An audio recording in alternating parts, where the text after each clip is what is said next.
Good morning students.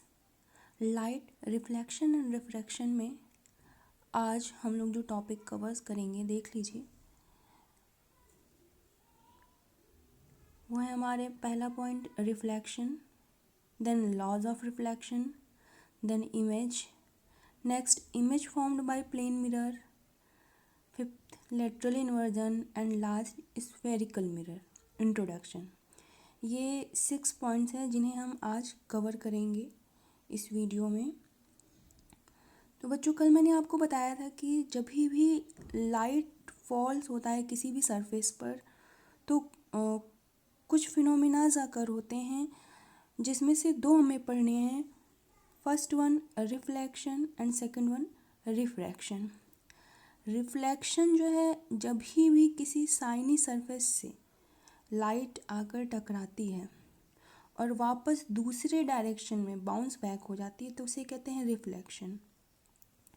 वहीं पर refraction की बात करें अगर, तो ये हमेशा ट्रांसपेरेंट मीडियम में होता है।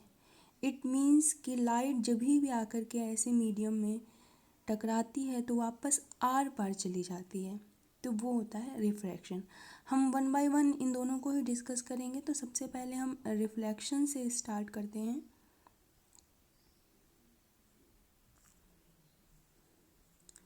समझिए, रिफ्लेक्शन होता क्या है।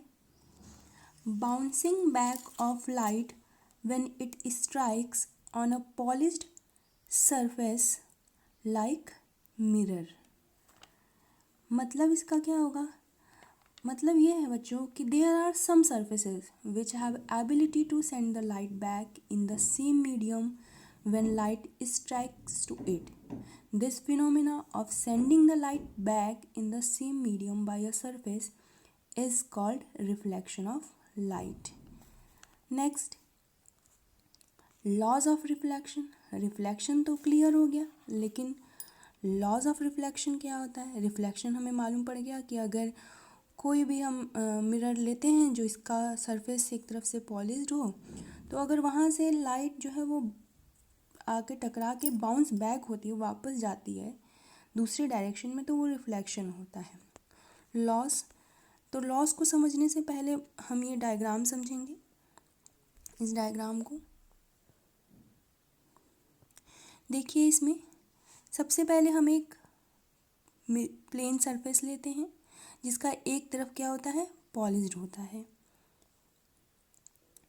दूसरी तरफ क्या करेंगे?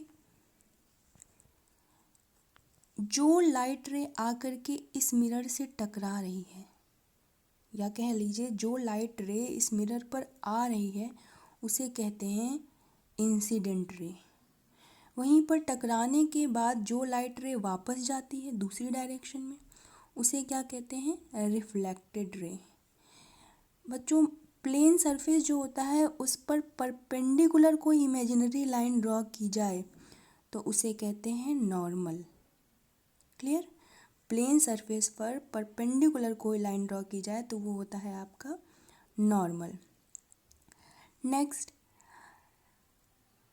जो भी एंगल इंसिडेंट रे नॉर्मल के साथ बनाता है, जो भी एंगल इंसिडेंट रे नॉर्मल के साथ बनाता है वो कहलाता है एंगल ऑफ इंसिडेंस। वैसे ही जो भी एंगल रिफ्लेक्टेड रे नॉर्मल के साथ बनाता है वो कहलाता है angle of reflection.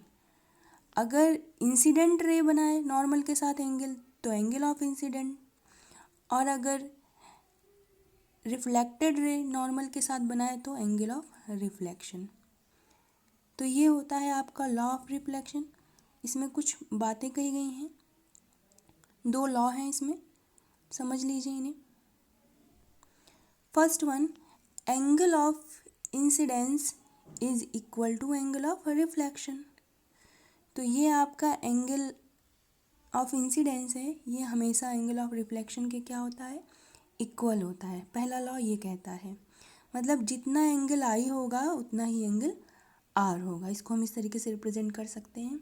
Next point कहता है कि incident ray, reflected ray and the normal at the point of incidence, at the point of incidence, all lie in the same plane. तो आप देख सकते हैं incident ray, normal and reflected ray जो एक ही पॉइंट पर हैं, सभी जो है सेम प्लेन पर लाई करते हैं। तो इस तरीके से ये आपका फुलफिल होता है लॉज ऑफ रिफ्लेक्शन। नेक्स्ट है इमेज। इमेज के बारे में कल भी आप लोगों को बताया था, एक बार रिकॉल कर लेते हैं। इमेज बनता कैसे है? When light ray meets or appear to meet after reflection or after refraction, then it is called image। मतलब कम से कम दो लाइट रे तो चाहिए ही। तो अगर दो या दो से अधिक लाइट रे वास्तव में मिलती हैं या हमें महसूस होता है या प्रतीत होता है कि वो मिल रही हैं रिफ्लेक्शन या रिफ्रैक्शन के बाद, तभी उसी पॉइंट पर जहाँ पर ये मिलती हैं या प्रतीत होती हैं कि मिल रही हैं, उस पॉइंट पर क्या फॉर्म होता है? इमेज। ये दो टाइप्स के होते हैं, first one real image, second one virtual image. कल पढ़ा था आप लोगों ने, एक बार रिकॉल कर लेते हैं। First point, real image formed when light ray actually meet. Real image वहाँ बनता है जहाँ लाइट एक्चुअली में मिलता है, जबकि वर्चुअल इमेज वहाँ बनता है जहाँ हमें अपीयर होता है कि लाइट मिल रही है पर मिलती नहीं है। Real image can be obtained on screen, ये स्क्रीन पर ही हमेशा होती है और इन front of screen. Can not be obtained on screen because it is obtained behind the screen. Next, real image हमेशा इन्वर्टेड होती है, वर्चुअल इमेज हमेशा इरेक्ट होती है। एग्जाम्पल के लिए रियल इमेज देख सकते हैं, image formed on cinema screen and formed by concave mirror.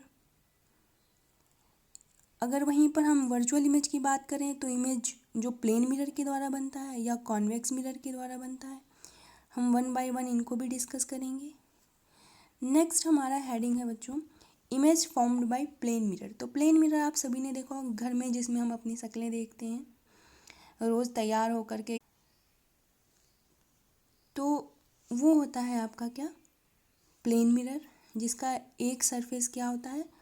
Polished होता है। तो यहाँ पर देख लीजिए हमने प्लेन मिरर ड्रॉ किया हुआ है ये, और नेक्स्ट सरफेस इसका क्या है?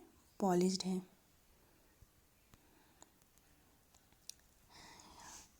ये नॉर्मल लाइन ड्रॉ है।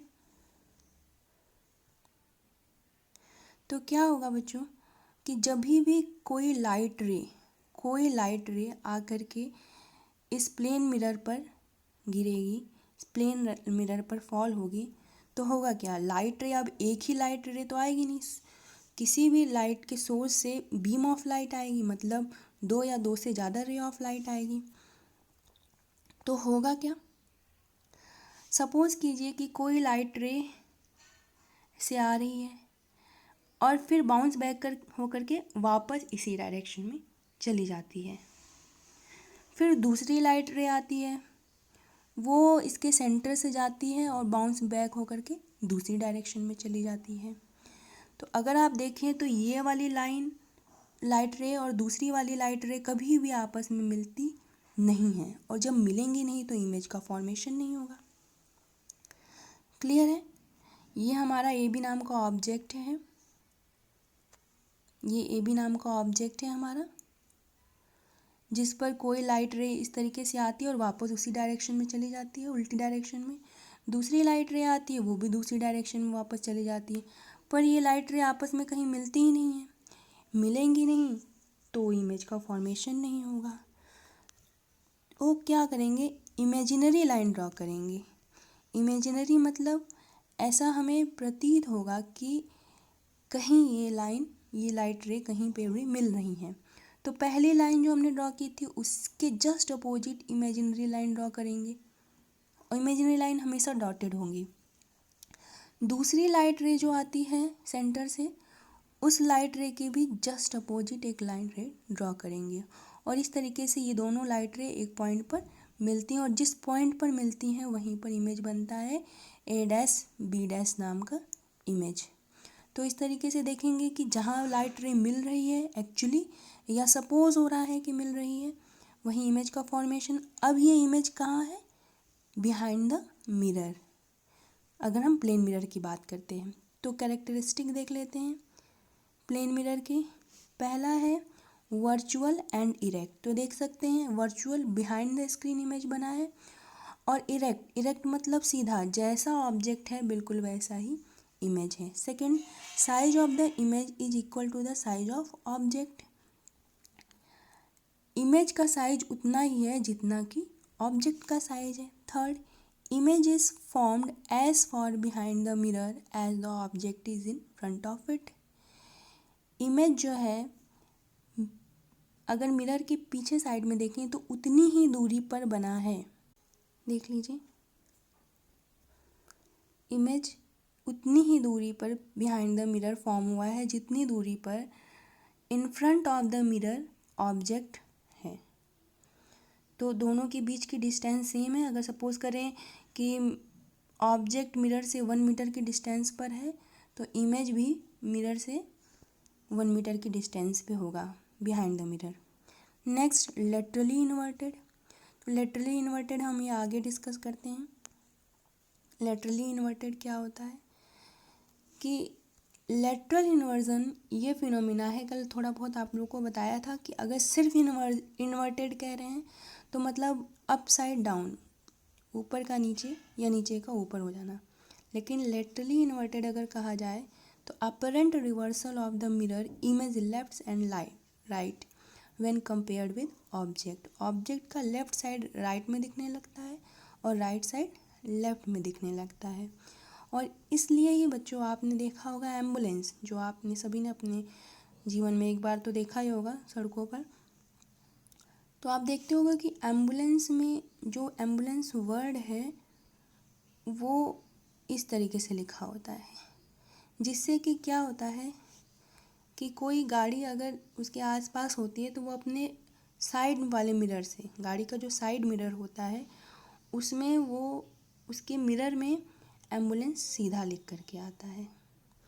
तो लेटरली इन्वर्टेड, हर एक लेटर का लेफ्ट राइट में कन्वर्ट हो जाता है, राइट लेफ्ट में कन्वर्ट हो जाता है, वाइस वर्सा। क्लियर हो गया होगा आप लोगों को। नेक्स्ट, स्फेरिकल मिरर हम स्टार्ट करते हैं। स्फेरिकल मिरर वो मिरर होते हैं जिनके रिफ्लेक्टिंग सरफेस कर्व्ड होते हैं। दो तरीके के स्फेरिकल मिरर होते हैं, first one concave mirror, second one convex mirror. यहाँ देख सकते हैं कॉनकेव मिरर का जो रिफ्लेक्टिंग सरफेस है वो आपका इनवर्ड है, और कॉन्वेक्स मिरर का जो रिफ्लेक्टिंग सरफेस है वो आउटवर्ड है।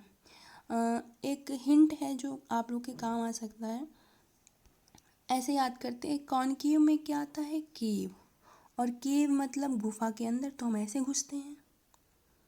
तो हम जब ऐसे घुसते हैं तो लाइट रे भी इस तरफ से ही एंटर करेगी, और कॉन्वेक्स का हम जस्ट अपोजिट कर देंगे। तो कॉनकेव में हम जिधर से एंटर करेंगे उसका अपोजिट साइड पॉलिश्ड होगा, और कॉन्वेक्स में जस्ट अपोजिट कर देंगे सभी बातों को। अब ये स्फेरिकल मिरर बनता क्यों, कैसे, हम इसे स्फेरिकल मिरर क्यों कह रहे हैं, जरा समझ लीजिए। स्फेरिकल मिरर होता क्या है? Consider a glass with a hollow sphere and a reflecting surface. This reflecting hollow surface of a sphere of which either sides are polished forms the spherical mirror. Spherical mirror are of two types: concave mirror, convex mirror. Inward curved surface of the spherical mirror known as concave mirror, and the outward curved reflecting surface of the same spherical mirror is known as convex mirror. तो देख लीजिए, spherical mirror इसलिए कहते हैं कि मान लीजिए कि कोई एक हॉलो ग्लास स्फेयर है, स्फेयर इस तरीके से होता है पर वो अंदर से खाली है, और अगर हम उसको दो पार्ट्स में डिवाइड करते हैं तो दो तरीके के मिरर बनते हैं। एक ऐसा जिसका इनवर्ड सरफेस जो होता है वो रिफ्लेक्टिंग होता है, इनवर्ड, तो वो कॉनकेव हुआ इनवर्ड सरफेस। दूसरी तरफ क्या होता है? पॉलिश होता है। और दूसरा ऐसा होता है जिसका आउटवर्ड सरफेस रिफ्लेक्टिंग होता है, पर इनवर्ड क्या होता है? पॉलिश्ड होता है तो वो होता है कॉन्वेक्स। तो इस तरीके से दो मिरर आपके तैयार होते हैं, कॉनकेव और कॉन्वेक्स। इनके बारे में हम आगे डिस्कस करेंगे। कॉनकेव मिरर की प्रॉपर्टीज़ क्या होती हैं कि अभी बताया कि इनका जो कर्व्ड होता है इनवर्ड साइड में वो रिफ्लेक्टिंग सरफेस होता है। और ये किस तरीके का मिरर होता है? Converging mirror. कन्वर्जिंग मिरर बिल्कुल वही काम करता है जो आप लोगों को बताया था, कन्वर्जेंट बीम ऑफ लाइट, जिसमें अलग अलग डायरेक्शन से लाइट रे आ रही हैं और किसी एक पॉइंट पर मिल जा रही हैं। तो ये काम कौन करता है? Concave mirror. अगर कॉन्वेक्स मिरर की प्रॉपर्टीज़ की बात करें तो इसका आउटवर्ड जो कर्व होता है वो रिफ्लेक्टिंग सरफेस होता है। बाहर वाला जो उभरा हिस्सा होता है वहाँ से रिफ्लेक्शन होता है, वहाँ लाइट रे आके टकराती है। ये किस काम में आता है? डाइवर्जिंग मिरर के काम आता है। इसमें किसी सोर्स से एक लाइट रे आ रही है और वो अलग अलग डायरेक्शन में स्प्रेड हो जा रही है, जो हमने डाइवर्जेंट बीम ऑफ लाइट में पढ़ा था। तो बच्चों आज के लिए इतना ही। नेक्स्ट लेक्चर में हम इसके आगे का डिस्कस करेंगे। Thank you.